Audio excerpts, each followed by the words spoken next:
네, 여러분 안녕하세요. HLB 말씀을 드리는데 여러분들이 상당히 놀라셨을 걸로 그렇게 생각이 됩니다. 유한양행이 FDA 승인을 받으면서 렉나자 건으로 급등을 했다가 크게 둔화되고, 그리고 HLB 자체도 한 9.75% 정도 크게 폭락을 하고, 외인 기관 매도가 엄청나게 나오고, 자, 이거 HLB가 이거 잘못되는 거 아니냐, 막 이런 생각을 충분히 가질 수 있는 그런 상황이죠. 호재가 등장이 간접적으로 됐는데도 이런 모습을 보이니까 상당히 난감하셨을 겁니다. 사실 따지고 보면 HLB보다 지금 유한양이 더 큰 회사라고 여러분들이 분명히 알고 계실 거고요. 그리고 FDA의 승인을 분명히 받았단 말이에요. 네. 렉나자가 FDA 승인을 받았는데도 불구하고 유한양은 올랐다가 크게 둔화되면서 마무리가 되고, 자, 그러면 이거 HLB도 우리가 FDA 승인을 기대를 하고 있지만 이거 별 볼 일 없어지는 거 아니냐. 네, 이런 실망감이 극을 이룰 수 있는 그런 하루였다고 그렇게 판단이 됩니다. 굉장히 실망을 많이 하셨을 것 같아요. 근데 이 HLB하고 그 유한양행하고는 본질적으로 좀 틀린 점이 있어요. 본질적으로 좀 틀린 점이 있습니다. 여러분들 그냥 외관상으로 볼 때는 말이죠. 유한양행은 그렇게 큰 회사고 이번에 FDA 승인도 받았는데 시가총액이 7조 5천억밖에 안 돼. 근데 HLB 니네가 뭐라고 시가총액이 10조, 11조씩이나 가느냐. 이거 말도 안 된다. HLB 시가총액 너무 크다. 계속 두드려 맞을 것이다. 뭐 이러한 얘기들도 사실 나올 수도 있어요, 여러분. 근데 그게 아닙니다. 네, 그게 아니라는 말씀을 제가 드리고 싶어요. 그걸 우리가 그냥 감으로 그렇게 말씀드리는 게 아니라 큰 차이가 HLB하고 유한양행하고는 좀 있다는 것을 말씀을 좀 드리고 싶습니다. 그래서 그 말씀을 좀 드리고 싶어요. 뭐 여러분들 뭐 잘 아실 겁니다. 뭐 모건 스탠리에서 믿었던 모건 스탠리가 62만 주나 순매도를 크게 때리면서 순매도 우위를 보여줬고, 신한 같은 경우도 52만 주씩이나 순매도를 때렸어요. 뭐 신한이야 그렇다 손 치지만 모건 스탠리, 믿었던 모건 스탠리가 이렇게 물량을 매도를 때린 것은 굉장히 좀 배신감이 드는 그런 모습이라고도 볼 수가 있어요. 수급적으로 여러분들 잠깐 살펴드리면, 사실은 지난 한 7월 30일부터 7월 30일 한번 볼까요? 잠깐. 중요한 말씀, 유한양행하고 차이 말씀드리기 전에 수급을 우리가 잠깐 보는 거예요. 네. 여러분들 이거 한번 보실 필요가 있습니다. 지난번에 한 7월 31일부터 좀 띄우기 시작했죠. 주가가. 7월 31일부터 최근까지 가장 많이 샀던 게 여기 보시는 바와 같이 JP 모건이에요.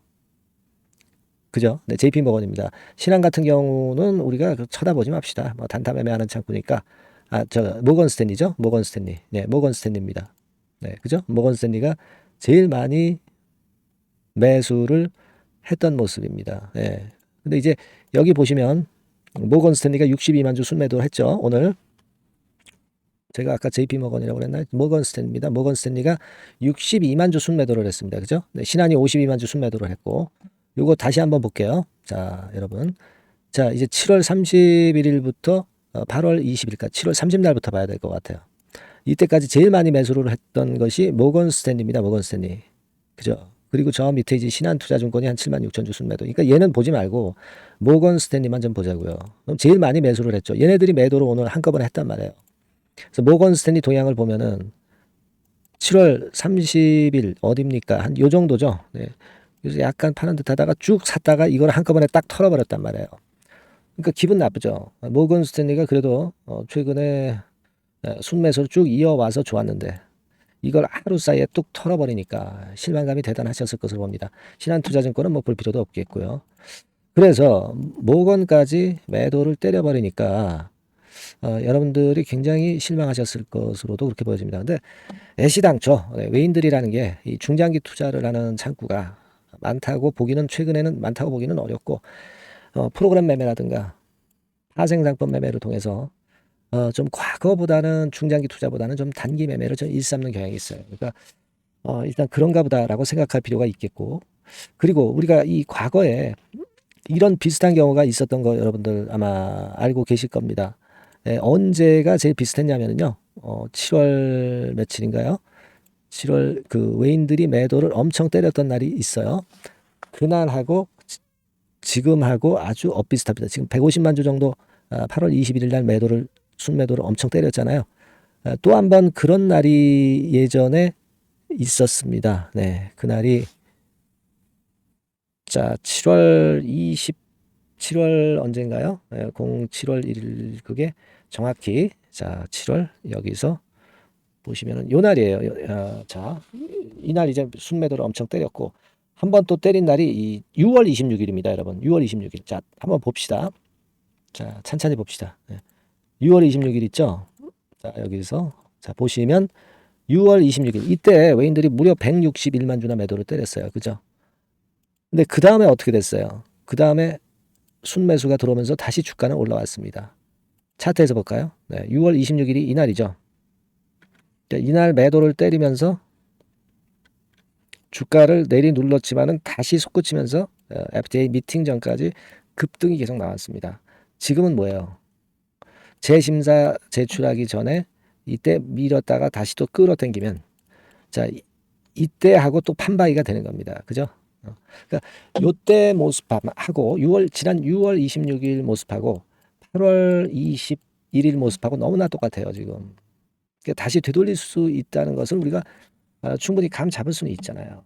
그죠? 네, 그렇게 생각이 될 수 있는 부분입니다, 여러분. 예, 오늘 뭐 대량으로 얻어 맞았습니다. 외인 기관 매물 얻어 맞았지만은 그 부분 생각하실 필요가 있다. 이 말씀을 좀 드리고 싶고요. 그리고 아까 서두에서 말씀을 드렸지만 그거죠. 네, 유한과 LB는 좀 틀리다 이런 얘기입니다, 여러분. 여러분 지금 유한양행 있잖아요. 네, 유한양행 우리 가서 그 영업이익률을 한번 봅시다. 네, 영업이익률을 보시면은 영업이익률이 여기 쭉 나와 있지만 뭐 이건 예상이고 한 3%, 2% 수준이에요. 유한양행의 영업이익은 이익률은 이거는요, 여러분 무슨 얘기냐면은요.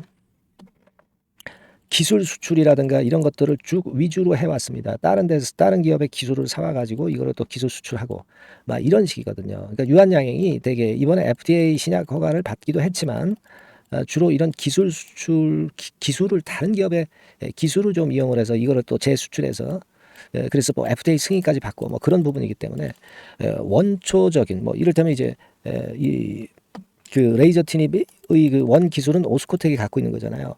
오스코텍에도 돈을 좀 나눠줘야 되고 얀센에도 나눠줘야 되고 뭐 이러다 보니까 말이죠. 실제로 영업이익률이 그다지 그렇게 크게 높을 수가 없어요. 근데 여러분 HLB 같은 경우는 어때요? HLB 같은 경우는 어떻습니까? 2조 7천억 정도 잘 알고 계시잖아요. 그죠? 네, 2조 7천억 정도 그거 우리 그 영업이익률 아시잖아요. 이거 한번 보시면 예전에 그 몇 년 후에 영업이익이 2조 7천억 정도 목표로 하고 있다. 이 얘기 나왔잖아요. 매출과 영업이익 해가지고 2029년까지 영업이익이 무려 2조 6,825억을 목표로 하고 있었다는 그 보도가 나왔던 거 여러분 아시잖아요. 그러니까 유한과 HLB의 차이는 말이에요. 영업이익률에 있는 겁니다. 유한은 정확히 영업이익률을 우리가 가늠할 수는 없지만 여러 가지로 부수적으로 빠져나가는 게 많아서 영업이익률이 크게 높을 수가 없어. 근데 HLB 같은 경우는 여러분 판매, 유통, 마케팅 뭐 이런 거 다 하는 거 아니에요. 총 망라해서 하기 때문에 그만큼 영업이익률이 80 내지 뭐 95%까지 매출 대비한 영업이익률이 이렇게 높지 않습니까? 그래서 몇 년 후에 영업이익을 2조 7천억 정도 본 거 아니에요. 그죠? 네, 그렇습니다, 여러분. 그러니까 그만큼 그 영업이익률에서 차이가 난다는 거예요. 단순하게 제가 말씀을 여러분들이 알기 쉽게 말씀을 드린 겁니다. 아시겠습니까? 유한양행 같은 경우는 렉나자가 영업이익률을 개선시킨다 하더라도 아주 크게 현저하게 높아지는 것은 쉽지는 않다는 얘기입니다, 여러분. 네, 이런 차이가 있는 거예요. 지금 유한양행 같은 경우 영업이익이 작년도에 고작 568억 그리고 금년도에 한 1,000억 정도 예상이고 25년도에 1,630억 예상이에요. 자, 우리 그 HLB가 그 신약허가 받는다면은 2029년, 2027년 정도에 뭐 2조, 뭐 2조 7천억 뭐 이렇게 전망을 했던 거 아닙니까? 그 영업이익하고 지금 유한양행의 영업이익하고 엄청나게 차이가 진단 말이에요. 그렇지 않습니까? 그러니까 유한양행은 7조밖에 못 가는 거고 HLB는 지금 10조 정도 갈 수 있는 거고 그런 겁니다. 기본적인 차이는 그거예요, 여러분. 기본적인 차이는 HLB는 자기 고유의 기술로 제조, 판매, 유통, 마케팅 다 한단 말이에요. 그러니까 영업이익률이 크게 높을 수밖에 없는 겁니다. 아시겠습니까? 그거죠. 그 차이입니다. 시총을 가지고 지금 유한양행보다 HLB가 높다고 그래서 HLB가 밑으로 거꾸로질 것이다. 이거 뭐 알고 하는 얘기입니까? 모르고 이 얘기들 하는 거예요. 제가 좀 일단 쉽게 설명을 드렸습니다, 여러분. 아시겠죠? 그래서 일단 지금은 지난번에 6월 26일에 그때 낙폭이 깊고 외인 기관이 매도를 엄청 때렸던 때의 데자뷰입니다. 또 닮은 꼴이에요. 아시겠죠? 여러분 너무 상심하지 마시고 그 부분 두 가지 부분 닮은 꼴이라는 거하고 유한과의 비교 요걸 잘 생각하시면서 이 다음 상황을 보고 또 우리가 판단을 해 나가자고요, 여러분. 여러분 곁에는 제가 있지 않습니까, 여러분? 그죠? 그러니까 여러분들은 HLB라고 문자를 꼭 주셔서 앞으로 잘 대처를 저하고 같이 해 나가시면 될 거예요.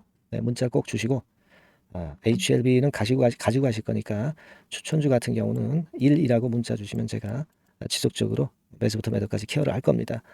그리고 여러분들 응원이 절실합니다. 응원 문자도 많이 보내주시고 응원을 이럴 때일수록 좀 보내주셔서 단결된 힘을 보여주세요. 응원 문자도 많이 보내주시기 바랍니다. 아시겠죠? 예. 자, 그리고 제가 대박주 말씀을 드린다고 그랬죠. 네, 대박주 하나 말씀드릴 테니까 이거 말씀 잘 듣고 꼭 대박 내세요. 네, 자, 지금 말씀드리겠습니다. 네, 대박주 말씀드립니다. 자, 요즘 시장이 상당히 힘들기 때문에 여러분들이 테마주를 따라서 뭐 개별주를 한다 하더라도 미리 그 테마를 알고 들어갔다 하더라도 주가가 먼저 많이 밀리고 나중에 반짝하는 경우가 많아요. 그러니까 이 중소형 개별주도 쉽지 않고 그렇다고 해서 이제 대형주 섹터를 들어가 봐도 되게 뭐 2차 전지, 반도체 뭐 이런 쪽들 매매해서 수익을 내기가 상당히 힘듭니다. 그러니까 이런 때에는요.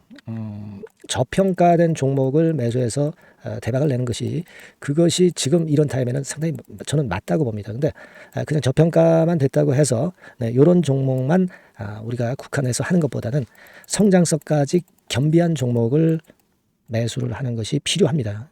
사실 이게 이율배반적이기도 하지만 이거 두 개의 성격을 다 겸비한 그런 종목이 있어요. 이 종목을 제가 한번 찾았는데요. 그래서 오늘 말씀드릴 종목은 저평가주이면서도 성장주입니다. 자, 목표는 되게 우리가 과거 시세 대비해서 이제 막 생바닥에서 올라가는 것이기 때문에 되게 더블 내지 세 더블 정도 요 정도 가야 이제 매물이 있거든요. 그 이전까지는 매물이 없어요. 그래서 목표는 이렇게 잡아볼 필요가 있다. 이렇게 말씀 좀 드리고 싶고요.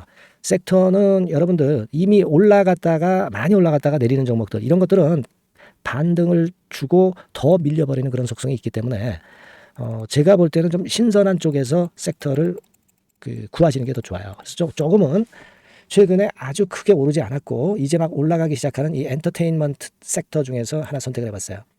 주가 수준은요 적당한 수준이죠. 네, 10,000원 내지 한 30,000원 그 사이에 있습니다. 그리고 요 종목이 아주 등치가 작은 중소형주는 아니에요. 네, 하지만 유보율 같은 경우도 한 3,000 내지 5,000% 정도 있는 생바닥에서 이제 막 올라오는 종목 약간은 이제 대형주 성격에 가깝다고 봐야 될 것 같아요. 네. 하지만 탄력이 있을 겁니다. 네, 지금 말씀드린 유보율 같은 경우도 확실하고 재무구조가 뭐 확실하죠. 재무구조 확실하지 않은 종목은 제가 추천 안 합니다. 유동성 현금, 그러니까 단기간에 현금을 만들 수 있는 유동성 현금이요. 여러분 한 3천억 내지 4천억 정도 있어요. 이 얘기는 괜히 괜찮은 종목이다 하더라도 쭉 올린 다음에 증자해버리는 경우가 많잖아요. 그래서 주당 주식 가치를 희석화하는 경우가 상당히 많거든요. 그럴 리스크가 없다는 얘기예요. 그죠? 네, 그런 부분입니다. 유동성 현금이 이 정도로 많아요, 여러분. 실적은 작년에 최저였어요. 하지만 1분기부터 이미 턴어라운드를 했습니다. 그러니까 우리가 주식을 선택할 때 실적이 증가하는 기업도 좋지만 과거에 안 좋았다가 또는 실적이 최소치를 찍었다가 그 다음에 이제 실적이 높아지는 종목, 이런 턴어라운드성 종목들이 큰 대박 시세를 내는 경우가 많습니다. 그래서 이런 특징이 있다는 거 말씀을 좀 드리고 싶고요. 퍼 배수, 우리가 이익을 측정하는 퍼 배수가 6배에서 10배 사이에 있기 때문에 지금 실적이 올라가기 때문에 이거 퍼 배수는 상당히 크게 증가할 수 있어요. 되게 이 섹터가 속한 기업의 평균 퍼가 뭐 좋을 때는 50배까지도 올라왔었어요. 되게 한 2, 30배 정도는 갑니다. 근데 지금 퍼가 6배 내지 10배라고 한다면 더블 내지 3더블을 분명히 보일 가능성이 높다 이렇게 봅니다. 그리고 자산 가치로 따져서도 PBR이 한 0.5배수 내지 0.9배수거든요. 근데 이게 자산 가치가 지금 이 정도면 굉장히 저평가입니다. 왜냐하면 우리가 자기 자본 수익률 같은 경우 대개 20 내지 뭐 50%까지 갔던 종목입니다. 그렇다고 한다면 PBR 수준이요. 2배 내지는 5배 정도까지도 PBR 수치가 더 올라갈 수 있는데 이제 0.5배 내지 0.9배수라는 얘기죠. 이런 종목은 여러분들이 꼭 놓치면 안 돼요. 네. 매매 기간은 한두 달 후 정도의 시세 분출을 기대하는 겁니다. 그러니까 미리 사는 거죠. 근데 조금 기간을 길게 보셔도 됩니다. 3개월 정도 기간으로 봐도 무난하다 이렇게 말씀드리고요. 수급적인 측면에서는 외인들이 들어오기 시작했어요. 외인들이 화끈하게 지금 한 일주일 정도 들어오고 있고 기관은 이미 들어와 있고요. 외인 기관 쌍끌이 매수가 펼쳐지고 있어요. 그러면 가는 거죠. 그죠? 그리고 중요한 거는요. 3, 4년간 조정을 계속 보였어요. 3, 4년간 계속 하락을 했습니다. 그러다가 2년간 등락하면서 바닥 다진 이후에 최근 분출이 시작되고 있다는 거죠. 여러분 요거 제가 차트를 한번 보여드리면 주봉 차트가 이런 식이죠. 네, 주봉 차트가 이런 식입니다. 요거가 이제 한 1, 2년간에 걸쳐서 다지고 이제 막 올라오기 시작한다는 거예요. 자, 그렇기 때문에 우리가 아무런 위험 부담 없이 베팅을 할 필요가 있다. 이렇게 보고 월봉 차트도 보세요. 네, 월봉 차트도 바닥을 여러 번 찍었잖아요. 네, 그래 놓고 슬쩍 올려지는 패턴. 자, 여기서부터 여기까지는 이렇다 할 매물이 없어요. 그냥 날아갈 수 있는 겁니다, 여러분. 아시겠죠? 예, 요런 종목이에요. 그래서 요 종목 여러분들 한번 잘 해보시고요. 제가 끝까지 매수부터 매도까지 케어를 해드릴 거고요. 여기 전화번호 있죠? 예, 요 전화번호로 뭐라고 주시면 되냐면 대박이라고 문자를 주시면 돼요. 예, 대박 간단하죠? 대박이라고 문자를 주시면 제가 최선을 다해서 매수 시점부터 매도 시점까지 여러분께 최선을 다해서 도와드릴 거예요. 네, 아시겠죠? 이번에 이 대박주는 한번 잡읍시다. 네, 자 그렇게 말씀드리겠습니다.